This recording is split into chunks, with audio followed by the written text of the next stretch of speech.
있었습니다. 네, 화면을 좀 띄워주시겠습니까?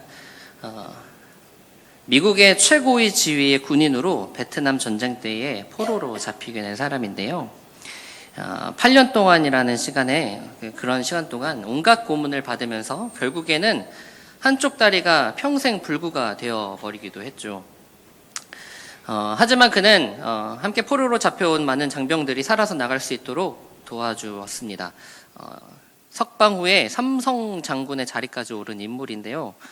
어떻게 그가 많은 포로들을 도와줄 수 있었냐면은, 그가 있던 수용소에는 여러 포로들이 있는데 그 수용소 안에 나름의 통신 체계를 갖추고 장병들이 포로 생활을 잘 견디도록 모스부호라는 그 부호를 통해서, 연락체를 통해서 긴밀히 연락하면서 몰래 이렇게 같이 있는 포로들을 격려하고 또 이끌고 그랬습니다. 그래서 많은 장병들이 이 스톡데일을 따랐고, 덕분에 오랜 포로 기간임에도 불구하고 끝까지 포기하지 않고 결국에 많은 사람들이 석방될 수 있었다는 겁니다. 어떤 작가가 스톡데일을 나중에 이제 인터뷰를 합니다. 인터뷰를 하는데 이런 질문을 한 것이죠. 포로 수용소에서 끝까지 견디지 못한 사람은 누굽니까? 라는 질문에 돌아오는 대답은 우리의 예상을 뒤집어 버립니다. 그건 간단하지요. 낙관주의자들이 문제입니다. 크리스마스 때까지는 나갈 거야. 그렇게 희망하다가 크리스마스가 지나면 부활절에는 나갈 수 있을 거야. 이렇게 말했다고 합니다. 그러나 그런 막연한 희망이 반복되는 크리스마스와 부활절로 인해 절망으로 바뀌는 순간 그들의 상심은 결국 죽음으로 이어지게 했죠.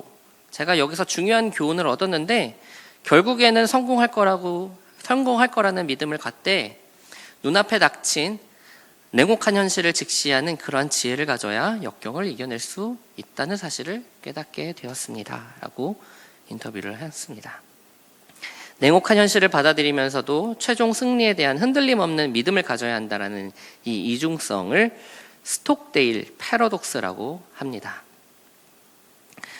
그는 그럼 도대체 당신은 어떻게 포로 생활을 견뎠습니까? 라는 질문에는 이렇게 대답을 했다고 합니다.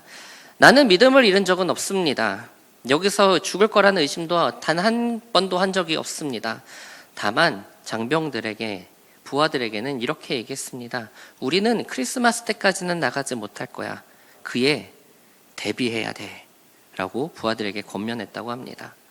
어떤 역경에 처했을 때 그 현실을 외면하지 않고 정면 대응하면 살아남을 수 있지만 조만간 잘 풀릴 것이야. 막연히 낙관하면 무너진다라는 그 희망의 역설이라는 것이죠. 성경도 이와 같은 것을 가르칩니다. 우리 모두 소원을 가질 수 있습니다. 그러나 설령 소원이 이루어지지 않는다고 하더라도 우리의 자상한 아버지신 하나님은 우리에게 최선의 것을 주실 것이라는 믿음을 가지고 신뢰하면서 묵묵히 우리에게 하루하루 주어진 그 삶의 자리에서 하나님의 뜻을 구하며 기다리는 것이 진정한 희망이라고 가르칩니다. 소망이 성취되는 것, 그것은 내 소망이 성취되는 것이 아니라 하나님의 뜻이 이루어지는 것입니다. 여기서 중요한 것은 우리의 기대와 소망이 어디에 향하고 있는지가 중요하다라는 겁니다. 우리가 기대하는 것 그리고 소망하는 것이 성취에만 있다면 그것이 더디거나 실패할 때 좌절할 수 있게 된다라는 것이죠. 흔히들 그런 말 많이들 합니다. 기대가 크면 실망도 큰 법인 셈인 거죠. 우리는 무엇을 기대하며 무엇을 소망하며 살아갑니까? 오늘 함께 읽은 본문은 아브라함이 기대하고 소망하고 있는 게 무엇인지 잘 보여주는 본문입니다. 너는 복이 될지라 라는 하나님의 약속을 받고 12장에서 아브라함은 목적지도 없지만 소망을 가지고 길을 떠납니다. 그런데 순례길은 예상보다 험했습니다. 본토 친척 아비집을 떠나 8, 9년이라는 시간이 흘렀지만 아브라함은 자식을 낳지 못하고 있었죠. 무려 80년 이상을 살면서 자식이 없다라는 것은 당시로서는 거의 저주에 가까운 처지였습니다. 80년 이상을 자식이 없다라고 생각을 해보십시오. 지금도 아이를 낳지 못하는 그런 사람들을 볼 때 참 안타까움을 느끼는데 80년이라는 시간 동안 자식이 없다라는 것은 굉장히 아브라함으로 인하여 좌절을 느끼게 할 만하죠. 무려 37년을 살면서 결혼도 못하는 저로서는 네, 아주 공감하지 않을 수 없는 아브라함인 것입니다. 15장 1절을 보면 하나님이 이런 아브라함에게 이렇게 말씀하십니다. 두려워하지 말라. 내가 친히 너의 방패요 지극히 큰 상급이라 하셨음에도 아브라함은 기쁘지 않았습니다. 15장 2절에 이렇게 대답하죠. 주 여호와여 무엇을 내게 주시려 하나이까? 나는 자식이 없사오니 나의 상속자는 이 다메섹 사람 엘리에셀이니이다. 굉장히 우울하게 읽어야 하는 본문입니다. 큰 민족을 이루기는커녕 자식 한 명 못 낳는 처지가 스스로 보기에도 이 비참한 것이죠. 꿈은 크지만 냉혹한 현실 앞에서 좌절과 절망을 느끼는 것입니다. 하나님은 이러한 절망 가운데 있는 아브라함에게 새로운 소망을 주시기 위해 창세기 15장 4절 5절을 통해서 이렇게 말씀하십니다. 그 사람이 내 상속자가 아니라 내 몸에서 날 자가 내 상속자가 될 것이다. 그리고 아브라함을 이끌고 나가서 하늘을 우러러 무뼈를 셀 수 있나 보라. 내 자손이 그와 같을 것이다 라고 하나님이 약속하시죠. 아브라함이 이 말을 또 믿습니다. 하나님이 그것을 의로 여기셨다고 기록하죠. 그리고 하나님은 또 아브라함에게 이어서 가나안 땅도 주시겠다고 약속하셨습니다. 그러자 아브라함은 이 가나안 땅을 얻을 수 있다는 것에 대해서 하나님께 발칙하게 이렇게 얘기합니다. 주 여호와여 내가 이 땅을 소유로 받을 것을 무엇으로 알리까? 창세기 15장 8절이죠. 계약서를 달라고 하는 것이죠. 네. 아마 아브라함이 부동산 중개업자를 했으면 아주 잘했을 것 같습니다. 아주 꼼꼼하게 계약서를 잘 챙기는 사람이었을 것 같습니다. 증거를 달라고 하는 거죠. 하나님, 내가 소망할 수 있는, 자꾸 말만 하시는데 소망할 수 있는 증거를 주십시오 라고 얘기하고 있는 겁니다. 그때 하나님이 아브라함에게 주신 증명서, 그것을 위한 준비가 오늘 함께 읽은 본문의 내용입니다. 아브라함은 하나님의 말씀대로 3년 된 암소, 암염소, 수양, 그리고 산비둘기와 집비둘기 새끼를 잡아서 중간을 쪼개고 서로 마주대하여 놓았습니다. 중간에 솔개가 새들이 와가지고 이게 웬 떡이냐 하면서 내려오는 것을 하루 종일 푸닥거리 하면서 박아내고 이렇게 지쳐서 잠이 든 것이죠. 그리고 그날 밤 하나님은 아브라함에게, 아브라함의 민족의 자손의 미래에 대해 말씀하시고, 그리고 그것을 인증하는 장면이, 증명하시는 장면이 오늘 17절의 내용입니다.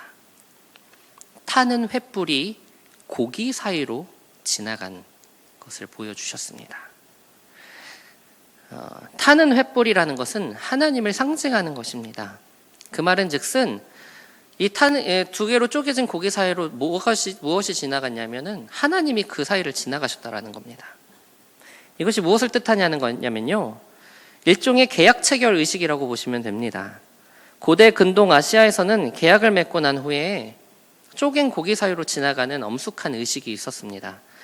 계약을 맺은 두 당사자 중 누구든지 이 계약을 어기는 사람은 저주를 받아서 이 쪼개는 고기 두 쪽처럼 절단날 것을 맹세하는 거죠. 생각해 보면 굉장히 무시무시한 계약서입니다. 우리나라 영화 타짜 보셨을지 모르겠지만 타짜에 유명한 대사가 있죠. 구라치다 걸리면 뭐가 날아가죠? 손모가지가 날아갑니다. 손모가지가 날아가는 게 요즘 세상 법칙인데, 오늘 아브라함 시대에는 손모가지가 아니라 반토막이 난다라는 겁니다. 절단이 난다라는 거죠. 그런데 이 의식이 조금 특별한 이유는 이게 원래 사람이 하는 이 자기 저주의 언약 체결인데요, 이것을 지금 하나님이 하셨다는 겁니다. 그리고 더 특이한 것은 이게 원래 고기 사이로 지나갈 때는 약속한 사람이 한 사람이 아니잖아요. 두 사람이잖아요. 두 사람이 같이 지나가야 된다는데 오늘 말씀에서는 누구만 지나갔습니까? 하나님만 지나가셨습니다. 결국 이 언약의 책임이 누구에게 있다라는 겁니까? 하나님께만 있다라는 겁니다. 아브라함의 순종의 여부와 상관없이 하나님은 그분의 책임을 다 하실 것이라는 것입니다. 소망의 근거를 달라고 요청한 아브라함의 그런 요구에 하나님의 대답은 이겁니다. 쪼갠 고기 사이로 지나간 것입니다. 그것을 보여주신 겁니다. 우리도 역시 하나님께 소망의 근거를 요구할 때가 있습니다. 이 한많은 인생사, 하나님이 내 기도를 듣고 계시는지 모르겠네. 요즘 같은 신종 코로나가 참으로 우리를 불안하게 만들죠. 다들 손 잘 씻으셨는지 모르겠습니다. 이러다 진짜 대재앙이 찾아오는 거 아닌가? 하나님이 정말 계시나요? 안전한 거 맞죠? 라고 이렇게 묻는다면 하나님 어떻게 대답하실까요? 사실 하나님은 그때부터 똑같이 대답하고 계셨다는 겁니다. 쪼갠 고기 사이로 홀로 지나가신 하나님은 이제 직접 이 땅에 예수님으로 오셔서 십자가를 지셨습니다. 몸이 두 쪽이 나는 것과 같이 잔인하고 무서운 형벌이 바로 이 십자가의 형벌입니다. 제가 엊그저께부터 클라이밍을 시작했습니다. 클라이밍 뭔지 아시나요? 이렇게 벽 타고 이렇게 오르는 겁니다. 그래서 실내에서 이렇게 오르다가 나중에 잘하면 이제 진짜 산에도 이렇게 올라가서 손으로 타고 올라가는 클라이밍을 시작했는데요. 중력이 참으로 잔인하더라고요. 네. 중력이 심한 건지 제 몸무게가 많은 건지 심각하게 고민하면서 그냥 이렇게 매달리다가 왔는데요. 여러분, 그냥 매달리기도 이렇게 힘든데 못에 박힌 채로 매달리는 겁니다. 의학적인 설명을 하면은 시간이 한없이 길어져서 다른 말씀은 못 드리지만 이 십자가 형벌이라는 게 단번에 죽는 죽음이 아니라 그렇게 몇 시간을 못에 박힌 채로 매달리면서 수십 번의 근육의 경련인 호흡 이상으로 결국에는 질식사로 죽는 것이 십자가의 형벌입니다.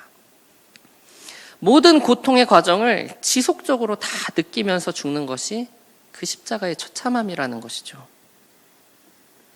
십자가에 못 박혀 죽은 예수가 하나님의 아들이라는 이 초대교회의 가르침은 당시 로마인과 헬라인에게는 거의 미친 소리나 다름이 없었기 때문에 사람들이 이렇게 얘기합니다. 아니, 어떻게 하나님이 그런 종이나 반역자들이 당하는 그 십자가의 형벌을, 그 십자가의 처형을 당할 수 있는가? 아니, 미치지 않고서야 어떻게 이 말을 믿을 수 있겠는가? 라면서 사람들이 반응했다라는 것이죠. 바울은 이에 대해서 이렇게 말씀합니다. 고린도전서 1장 22절 24절에는 바울이 이렇게 말씀한대요. 유대인은 표적을 구하고 헬라인은 지혜를 찾으나 우리는 십자가에 못 박힌 그리스도를 전하니 유대인에게는 거리끼는 것이요 이방인에게는 미련한 것이로되 오직 부르심을 받은 자들에게는 유대인이나 헬라인이나 그리스도는 하나님의 능력이요 하나님의 지혜니라. 죄도 없는데 그 참혹한 십자가에 달린 이유가 무엇일까요? 세상이 보기에 미련한 거 맞는데 왜 그것이 하나님의 지혜고 능력이 되는 걸까요? 아브라함의 증명하라는 그 요구와 그 쪼갠 고기 사이로 지나가는 것이 무슨 상관이 있으며 우리의 안전에 대한 요구에 우리의 답답한 부르짖음에 도대체 십자가는 무슨 상관이 있는 것입니까? 그 쪼갠 고기 사이를 지나가시는 그 하나님의 마음은 어떠셨을까요? 하나님도 간절함이 있는 것입니다. 우리를 향한 간절함이 있다라는 것이죠. 그 간절함이 몸이 두 쪽이 나는 것보다 더한 그 십자가의 죽음을 감당하게 하신 것입니다. 그러한 하나님이, 우리를 향한 그 간절함을 가지고 계신 하나님이 여전히 우리를 간절하게 바라보고 계신다는 겁니다. 어려운 상황에 있는 거 맞습니다. 현실은 냉혹합니다. 불안하게 하고 두렵게 하는 것들이 분명 우리 삶에 존재합니다. 그것을 외면하라는 것은 아닙니다. 다만 온 땅을 만드신 전능하신 하나님께서 분명 그 전능하신 하나님이 우리와 함께 하신다라는 것입니다. 그리고 그분이 우리를 사랑하신다라는 것입니다. 그것을 쪼갠 고기 사이를 지나가시면서 증명하셨고 십자가를 지심으로 증명하셨습니다. 그런데 우리는 이렇게 말하죠. 그 전능함 십자가 지지 말고 그런 거 하지 말고 눈에 보이는 문제나 해결해 주시지. 물론 속마음으로 이렇게 말하고 있지 않나 돌아보길 원합니다. 하나님의 이 십자가가 좀처럼 우리 마음에 와닿지 않는다면 우리는 하나님과의 관계를 다시 한번 돌아볼 필요가 있는 것입니다. 로키라는 영화 다들 보셨는지 모르겠습니다. 빈민가의 불량배에서 세계적인 챔피언으로 도약하는 로키의 모습은 인간 승리의 표본이고 많은 사람에게 희망과 감동을 주었죠. 그런데 로키를 많은 사람들이 권투 영화로만 생각하는데 특히 젊은 세대들은 로키 하면은 권투 영화라고 생각하는 사람들이 많습니다. 네, 보신 분은 아시겠지만 사실 이 로키는 권투 영화가 아니라 순정 영화입니다. 네. 핵심 스토리는 다른 데 있습니다. 로키가 왜 그렇게 열심히 피나는 훈련을 했을까요? 애완동물 가게 점원인 아드리안을 사랑했기 때문입니다. 그런데 삼류복서로서 뒷골목에서 방황하는 그를 좀처럼 이 아드리안이 좋아해 줄 리가 만무하다는 것이죠. 모든 것이 사랑을 얻기 위한 피나는 노력이었습니다. 패배할 걸 알면서도 자신의 모든 인생을 건 시합을 준비한 것이죠. 로키에게 목표는 승리가 아니었습니다. 로키의 목표는 뭐였냐면은 마지막 15회까지 견디는 겁니다. 왜냐하면 아무도 그 챔피언에게 15회를 버틴 역사가 없었기 때문이죠.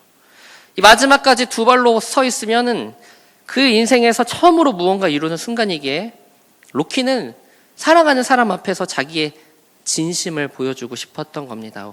왜 무언가 간절함을 성취할 때 사람이 멋있어지잖아요. 그래서 그는 넘어져도 일어나고